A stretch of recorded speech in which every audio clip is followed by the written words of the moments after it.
Hello and welcome to the Fallout TV show review by myself. I'm Alex, and this will be mostly about my nitpicks of the show, of which there are many, some kind of major. Overall, I like the show. I would give it I don't know, 7 or 8 out of 10. Let's call it a 7.5. I keep vacillating between those two. So this review will contain all of the spoilers. So if you haven't seen the show, you know what to do. Sorry. But before you go, 1 second. I do have a Fallout 1 playthrough, which I'm currently actually about to restart as soon as I finish recording this video, in which I discuss the things that I liked about the show and which is relatively spoiler free. So that set of videos is intended to get you caught up on the lore and also maybe hear some nice things about the show, things that you might not know about the world and some context and stuff that may exist in the TV show. I like the show. I like the world. I like everything about Fallout except for one or two things. And in this video, as I said, we're going to talk about the things that I didn't quite so much enjoy about the show. So let us begin.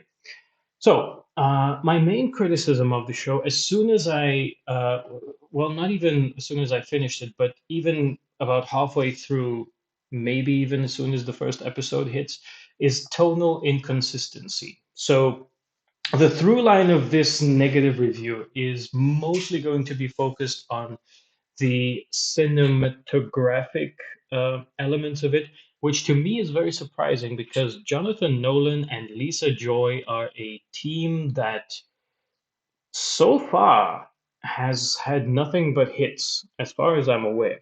I've seen Person of Interest, which at first I didn't enjoy. It seemed a little bit too formulaic, but it does have a great way to build a narrative through the sort of episodic storytelling. Yeah, I had my problems with it, but it's a great show that did a lot that other shows would have failed at. It was ambitious and it delivered in the end on its promise. So, Person of Interest, great show to watch through to the end. Also, they're responsible for Westworld, whose first season was perfect. Um, Second season, I think I kind of didn't finish because it sort of didn't capture the um, same feeling as the first. It wasn't as good. I felt like it told all of it made the point that it needed to make in season one.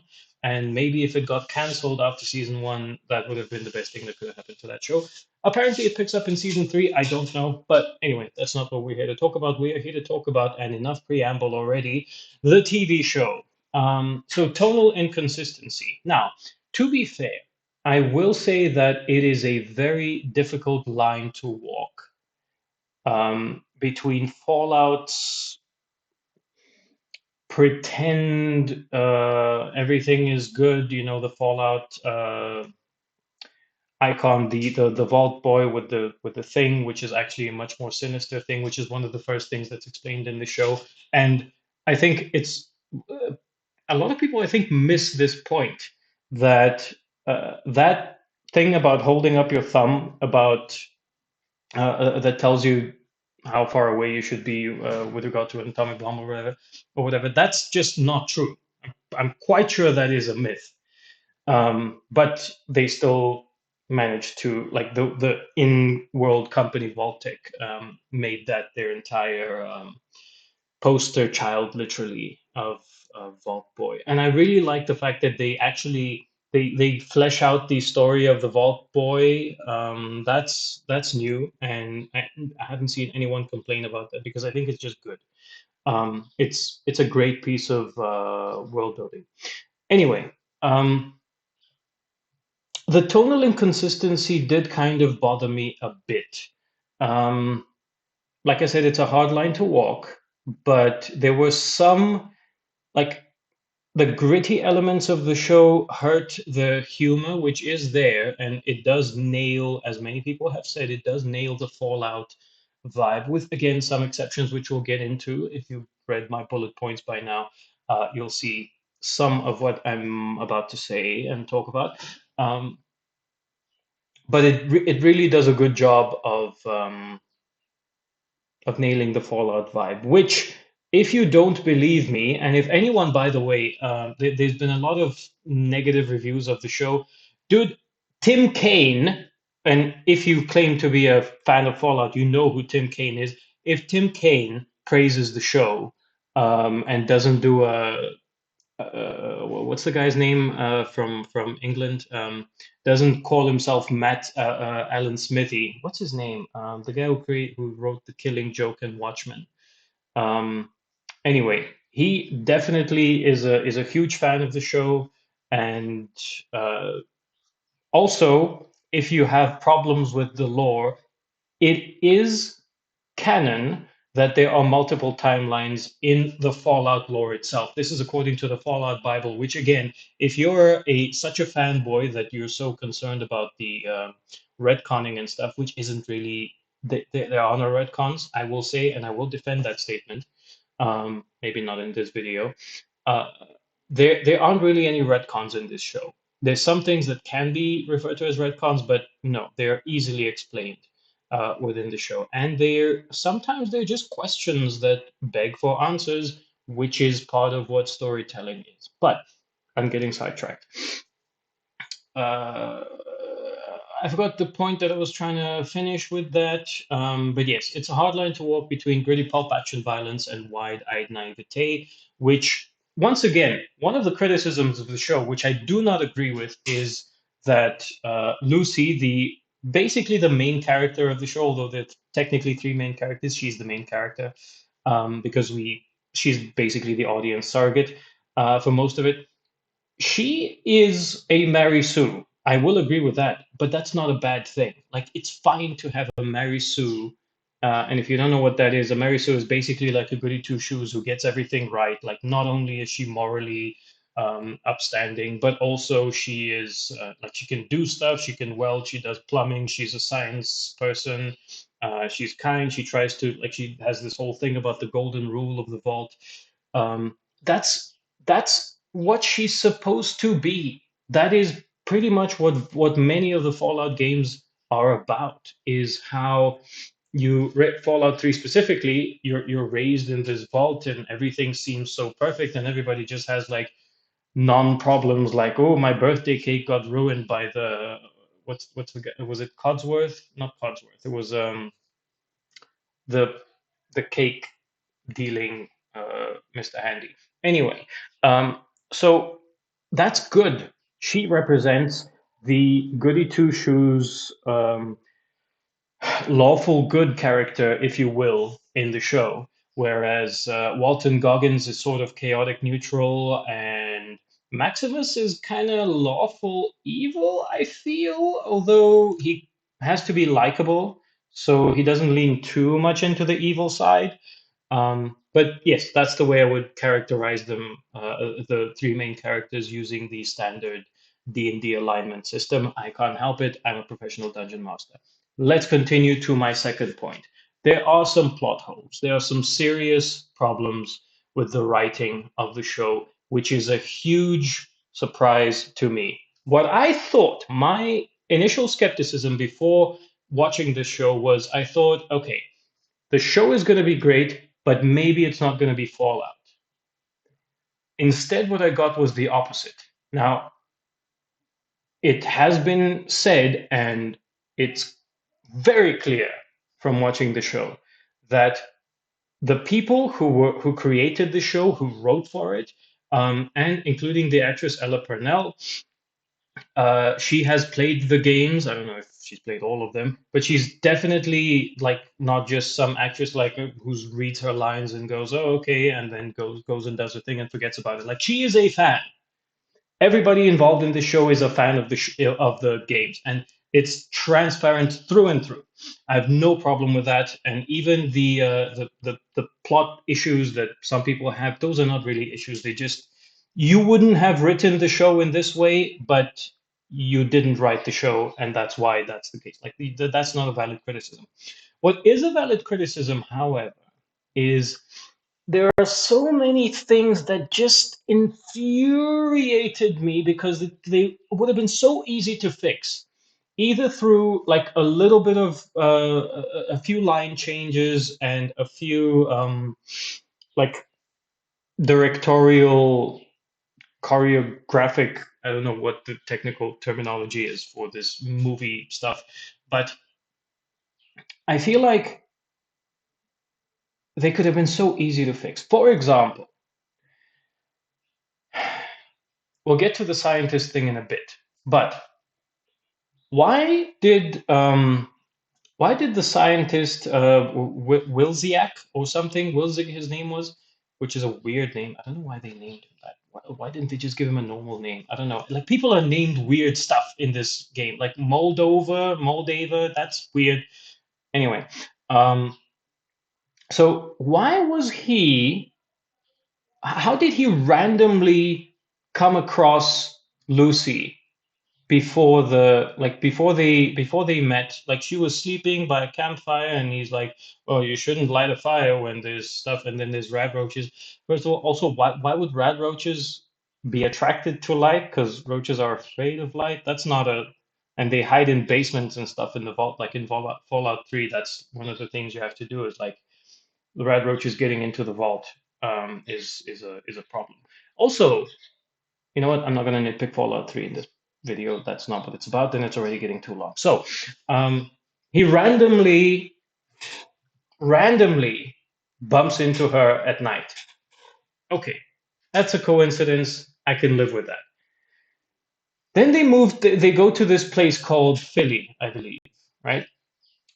And that kind of makes sense because it's a town. You want to go to a town, so it makes sense that they would meet there. But then they just keep randomly running into each other like throughout the show, and there's so many plot contrivances in that. I can't remember the specifics of them, but yeah, that just kind of doesn't make sense. And it's like it's a again, I've never studied film or anything like that, but it seems like a rookie filmmaker mistake to make, which again, it's very strange to me. It's almost like the show was rewritten in a way that made it worse.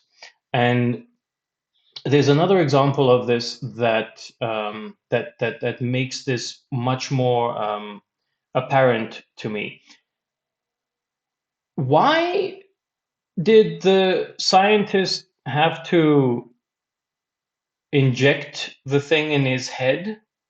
The cold fusion, like the cold fusion chip. He just injects cold fusion into his head. Why? Why did he have to do that? And then why did he have to die? Like, because the reason he had to die is because the thing is in his head and he can't get it out of his head. And then his leg got injured, so he couldn't make it, to wherever they were going to. Which obviously he didn't know that that was going to happen. But why did he have to inject it in his head in the first place? Like nobody questions this. Maybe I'm dumb, okay, and this is a valid thing. I'm a pretty smart guy, but my intelligence is selective. Okay, sometimes my brain just does not function the way it's supposed to. So if this is like obvious, because I haven't seen anybody else bring this up, why did he have to put it in his head? And why was it his head? Okay, you might say he was trying to smuggle it out of the Vault Tech facility. So, okay, couldn't he have put it? I'm gonna try to keep this PG, but couldn't he have put it somewhere else? Couldn't he have put it in the dog? He left with the dog, which the dog that he's not supposed to have. So that's not even an issue of like going through scanners and things like that. He left with the dog. And then, so that's criticism number one about him. Criticism number two is he runs out and passes what is it called? The machine thing. It's not a robo brain. Uh, it's a machine gun turret, right? The machine gun turret is right there. And if you've played Fallout, you know those things are not a joke. right? Especially just outside of a Vault-Tec facility, the Vault-Tec facility, which is owned by the Enclave, which that's again that was kind of brought up by some other reviews as a potential plot hole. It's not a plot hole. That makes total sense. Um, but it was right there. How did it not kill him and the dog? That's just not explained. And that could have so easily been fixed. Like they could have made that machine gun turret be a little bit farther away. Or maybe he knew how to disable it because he's a super smart scientist, dude. Like that scene just took me out of the show. And yeah, so that seems like a nitpick, but it's been bothering me. Okay. Um, then okay, he meets her randomly in the desert. Um, and then another thing that bothered me, I'm trying to keep this sort of chronological. When uh when the Brotherhood of Steel guys, Maximus and what's his name, Michael Rappaport, which by the way, some people like that scene. I did not like that scene with the Yao Guai. The Yao Guai, that's a like the big ass radiated mutated bear. That's called a Yao Guai. Or if you listen to one of my former colleagues, the Yogi guy, which Romano, I still do not forgive you for that. But regardless, the scene with the Yao Guai was just kind of weird. Like that I think is a good example of the tonal inconsistency. Number one, the Brotherhood of Steel is kind of turned into a joke. Um, this knight is okay. I understand that individual knights can be assholes, and not everybody is like the same type of thing. But like, and they do give some screen time to the elder who does a good portrayal. Like that's how I would that's how I would picture a Brotherhood of Steel elder to be. So that was good. But then the knight himself was kind of just like how would that guy be made a knight? And knights don't behave like this. None of the knights that you meet in the games are like that. Um, Maybe there's exceptions that I'm not remembering at the moment, or that I haven't played through because I haven't played all the games. But I have played most of them. Yeah, just the Michael Rappaport, that was not a comedy moment, or shouldn't have been. So that's another nitpick that I have. But the bigger nitpick, or the more obvious one, is the entire scene with the Yao Guai. They're surrounded by the greenest. It's like they're in a jungle. And also the little kind of black market with the dude selling iguana on a stick. Why is he selling iguana on a stick when there's reindeers prancing around by the lake? Why does this exist? Like, was there a gek? If you don't know what a gek is, I'll explain in a minute. Like, did the gek start working in this universe and nobody noticed? Or is that just something that gets like it doesn't make sense? Maybe it did. Maybe that's something that they're going to explain later on. But why would you be in a forest surrounded by green trees and be selling iguana on a stick? Why? Or rat meat? What was he? He was shouting something, dog meat or rat meat or something. Dog meat, I'm pretty sure it is. Why are you eating dogs when there's reindeer? I know reindeer is not like a thing, but if there's reindeer, there's other wildlife that is just normal. How did that happen? Again, it's Fallout. Fallout does have silly little things like this, but they went too far with it. Like I'm really trying to be charitable here. Um, so that's a major plot point. The Yao Guai thing, it was way too green. When the Brotherhood of Steel dude comes out, Maximus comes out of the forest. This was in the trailer as well. Why is it so green? If you play Fallout, it looks like literally the wallpaper wall, which is it's not an actual wallpaper. It's a desktop wallpaper. Never mind. Like that's what that looks like. It's supposed to be gray and brown and with splashes of red from the blood that is, you know. It's not supposed to be green. Do not make it green. Why is it green? The green is the closest thing that we have to that is in Fallout 3, it's a place literally called the Oasis, where there's Harold has a little cult. Harold is a character from Fallout 1, in case you're not up to date with the lore, which, again, let me remind you, I am doing a playthrough of Fallout 1, which I'll be restarting and sort of fast forwarding the beginning through probably after I finish filming this video, but regardless, let's not get sidetracked again. Um, there's the only place that is that green is it's not even that green. It's close to that green, but still you still know you're in the wasteland. Is a literal oasis that is created by spoilers. This mutant that not a super mutant but like an FEV mutant that was in a vault and just a very specific set of circumstances that would be very difficult to replicate, which is why the Oasis is such a unique place and why you also need to be high in order to really get close to it and be part of the cult and all of that kind of thing. Yeah, it just does not make sense unless somebody activated the GEC, which would be very interesting. But then that flies in the face of why are they still eating dog meat and iguana steak and all this other kind of stuff. Again, I've made that point already. Let's move on. Um, Speaking of cults, why? What was up with the people in the vault around episode was it 5 and 6? Where Maximus and Lucy get kind of trapped in this vault.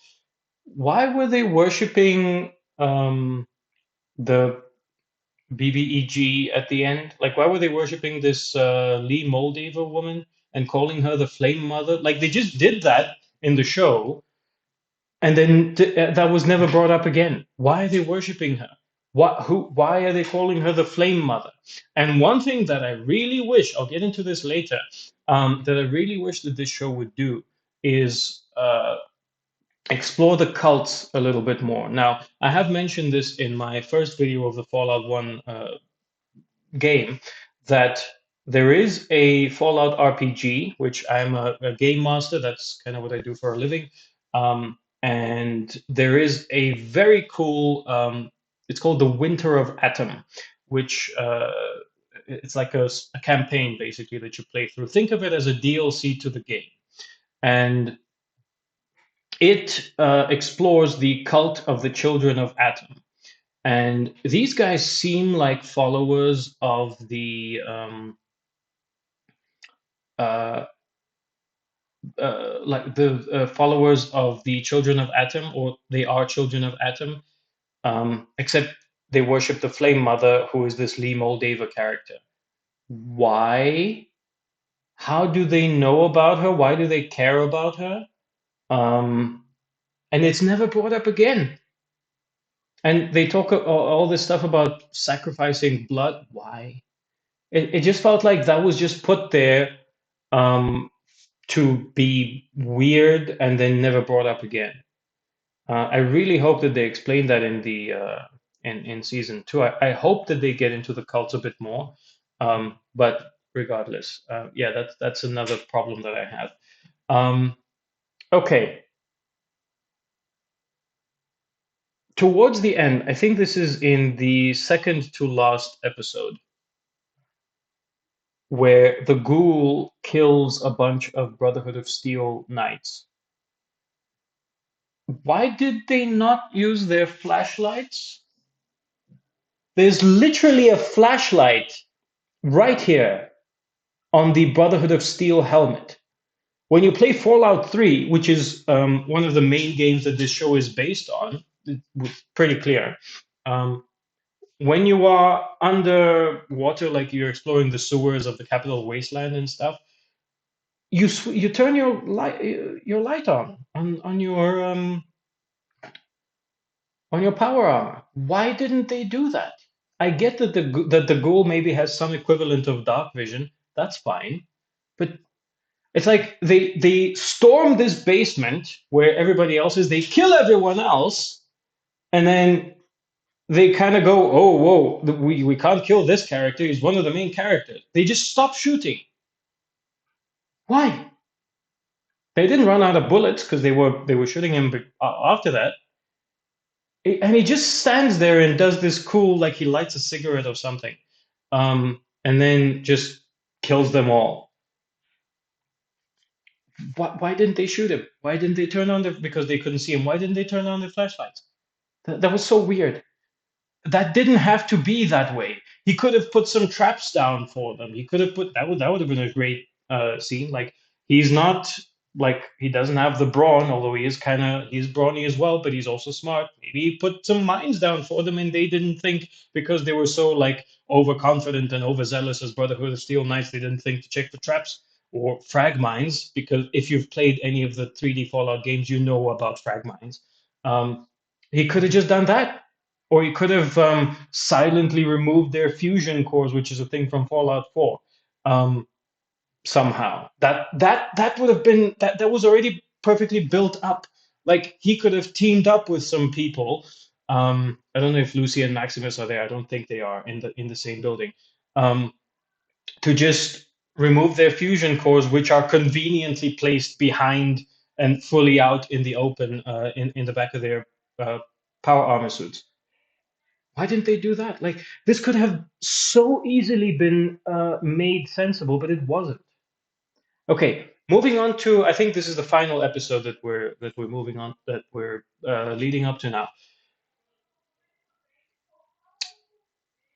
When we get this flashback scene where Walton Goggins' wife, what's his name, Cooper Howard, all right, Cooper Howard's wife becomes this high-ranking member of Vault-Tec.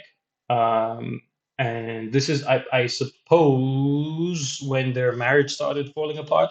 And she goes, "What if we drop the bomb ourselves?" Like, okay, so that's the second moment after the first one being when you literally, the first time and the only time I think, when you see the Enclave slash Vault-Tec scientists literally burning puppies alive in an incinerator. That's the very first scene that you see them in, and then never again. Like, yes, the Enclave are the unambiguously bad guys in the games and the show, and that's fine. But can you be a little bit more subtle? Like the game has many subtleties and nuances. Like there's the main thing about it that I love and that I think most of its players love is the moral ambiguity. But that's just out the window. That's just thrown in the incinerator like those puppies. And then we have the one scientist who's like, well, maybe this puppy I will save, and that's why he's the good guy. Like, okay. Um, anyway, so the second I am the evil person moment is we should drop the bomb ourselves. Why? What? How does that make sense? Now, in the game, that's not true. And granted, that doesn't actually happen. She just merely suggests it. And there are hints in the game that my housemates are making noise. Sorry about that. There are hints in the games that Vault-Tec was at least planning or could have dropped the bombs, and it's kind of you have to really get into deep into the lore to find the canonical answer to that. If you have the Fallout Bible, that's one source, and yeah, you can piece it together if you look through like terminal notes and stuff that you find holotapes and things in the games. But so that's not exactly canon breaking. It's just bad storytelling.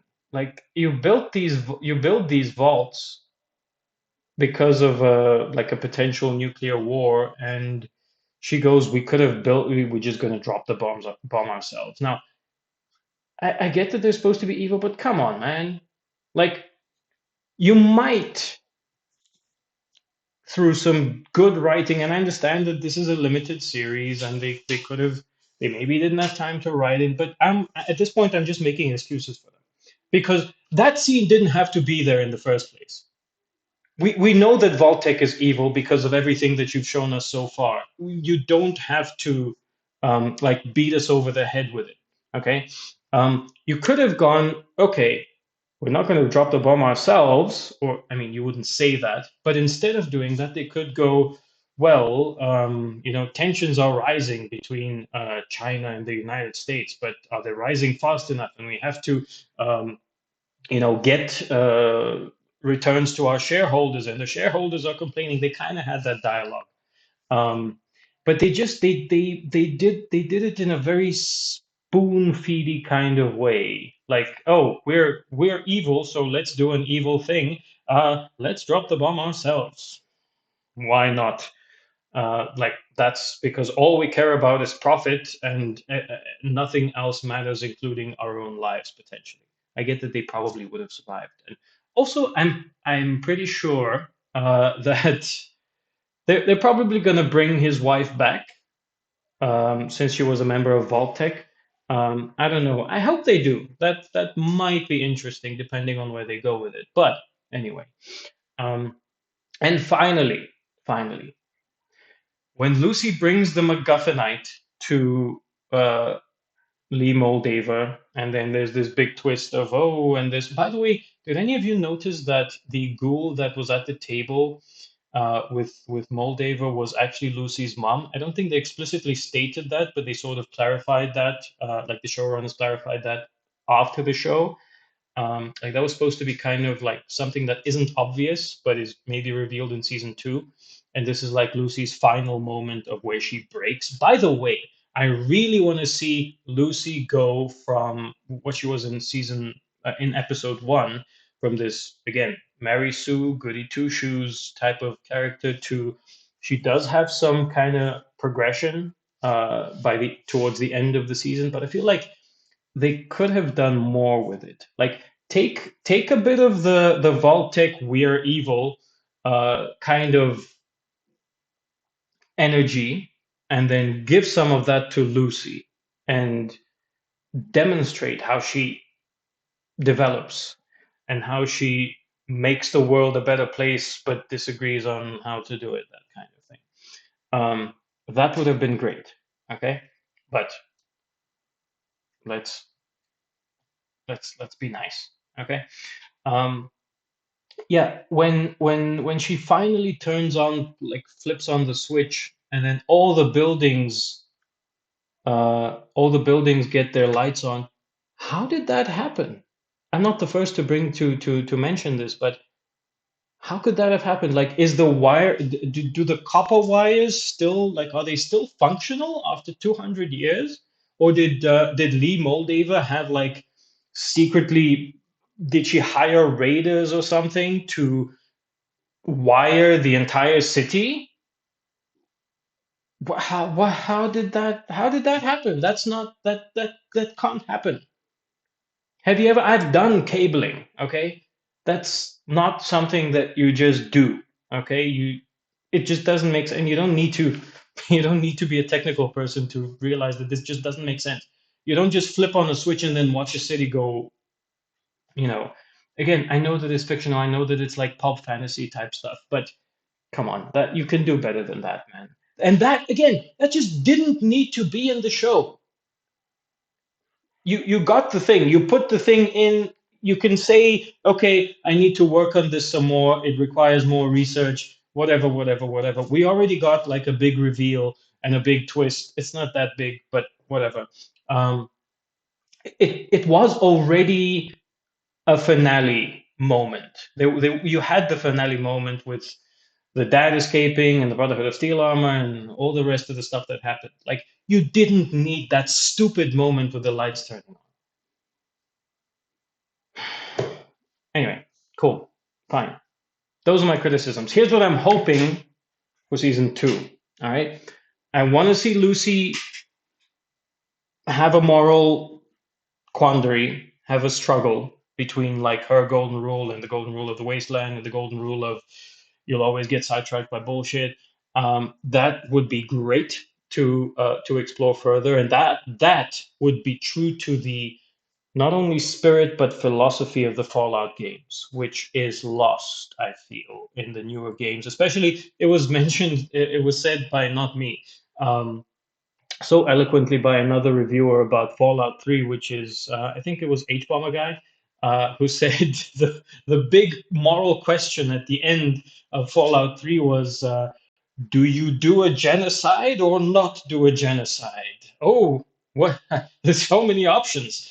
Whatever shall I do? There's so many pros and cons of each possibility. I don't know what I am to do. Speaking of silly voices, Matt Berry is in the show, which I really loved. Which yeah, I'm gonna use him to voice his voice, my impression of his voice to voice some of my NPCs in my D&D games because anyway, that's a side note. We're gonna cut that out of the post. No, we won't because I don't have an editor and I don't have time to edit these videos. Let's move on. What I was gonna say is at the end of Fallout 3, that's basically the choice that you have to make. And it's done in such a stupid way. Unlike in Fallout 1, where you're presented with a similar choice by a character named the Master, which, by the way, I really love when video games do this unironically, like just call the bad guy, like with Metal Gear Solid having Big Boss and then the boss and so on. And then at the end of Fallout 1, you fight the Master. I don't know. I love that. If you do it, if you do it once, that's fine. Maybe twice. Kojima can get away with that. But anyway, um, but the Master actually has some good motivations, man. His plan makes sense. The only problem, and this, I guess, this is a general issue in writing because this happens all the time in movies, in games, in series, and books. It's like, okay, you're supposed to make your villain sensible. Like they shouldn't just be, I'm evil and I want power, so I'm going to kill everyone who gets in my way. That's boring. We all know that that's boring. But I feel like this is a problem with writing in general that you want your evil guy to be good. And this is a problem that like Killmonger had with the Marvel movies. Um, you want him to be evil, so but you kind of have to make him somewhat sensible, at least to himself, because the bad guy is the hero of their own story using non-binary. Oh yeah, we didn't even get into the non-binary stuff. Okay, side note, which I should have maybe mentioned earlier, the existence of some idiotic reviewers called the show too woke because it had a one of the reasons was because it had a interracial relationship in it, which I'm not even going to comment on that, but whatever. And another reason is that there's a non-binary person um, in the show, and at first I was like, is this are they pandering? But no, I don't feel like they are because my initial thought once again was, would the Brotherhood of Steel really have a non-binary person in their ranks? And then I thought about it and I was like, yes, they absolutely would. And the reason for that is they are r- basically racist. They are bigoted, but they're bigoted against non-humans. If you're a human, they don't care what gender you are, what race you are. Like I was basically in my initial sort of reaction to seeing that, I was applying current real like IRL meanings of the word like racist to the Fallout universe, which doesn't really make sense. But in the Fallout universe, humans are all on one side. Like there's no racism as we have it now. There is anti-ghoul racism, and there's anti like super mutant racism, and there's super mutant racism against humans, which is again explored in the first and third Fallout games. I don't know about the second because I haven't finished it yet. Um, but yeah, it totally makes sense, and it really drives that point forward that The Brotherhood of Steel are basically speciesist about humans. Like they want things like purity and not to be contaminated by radiation and stuff like that, which is also relevant. I'm not going to spoil anything here, but it's also relevant to the plan of the master in the first game, which you should play the first game. And if you don't, you should watch my playthrough of it, which I will upload the second, excuse me, the second video of in a second, in a minute, in a day or so. Okay, I feel like I'm rambling, so I'll end this video within the next 2 minutes.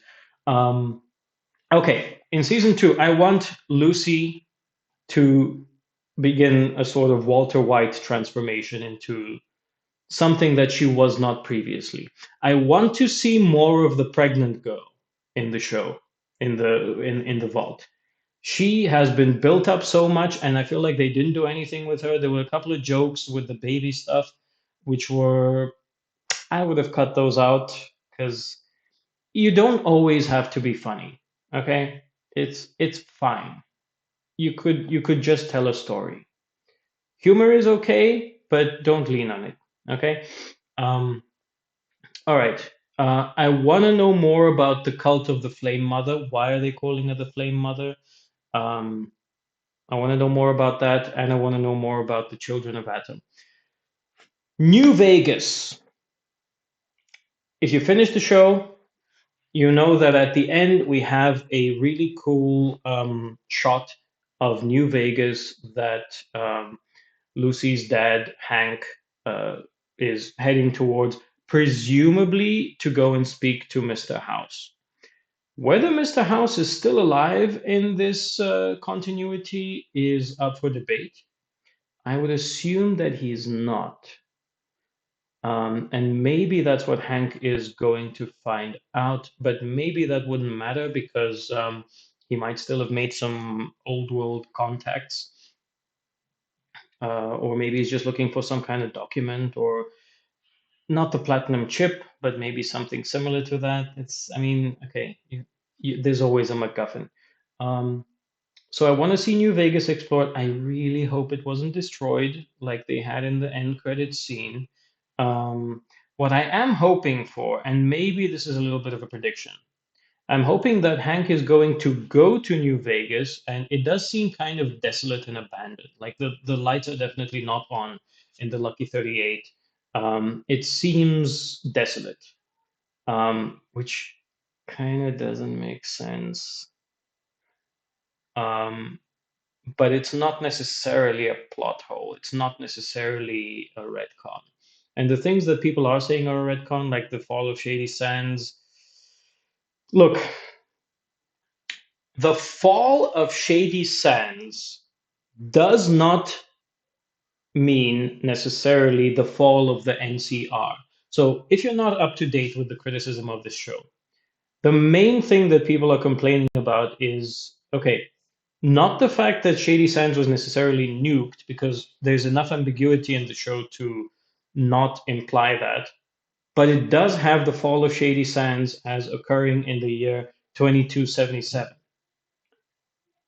Yes, Shady Sands was the HQ of the NCR. The fall of Shady Sands does not necessarily imply the fall of the NCR. Now, yes, that does seem like something that would have been mentioned in New Vegas if that happened. But it's not that important. Like, if Google moves their headquarters from Palo Alto to, I don't know, Los Angeles or something, people wouldn't necessarily talk about that. Like, that's fine.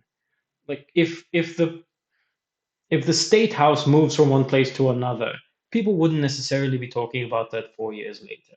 I mean, that's fine. It's not a retcon. It's fine.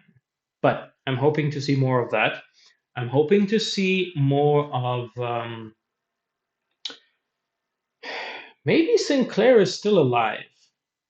I always wanted to explore more about Sinclair, but and they did have him kind of even more prominently in my mind in this show than they did Mr. House, who I didn't even recognize at the time. I know, selective intelligence.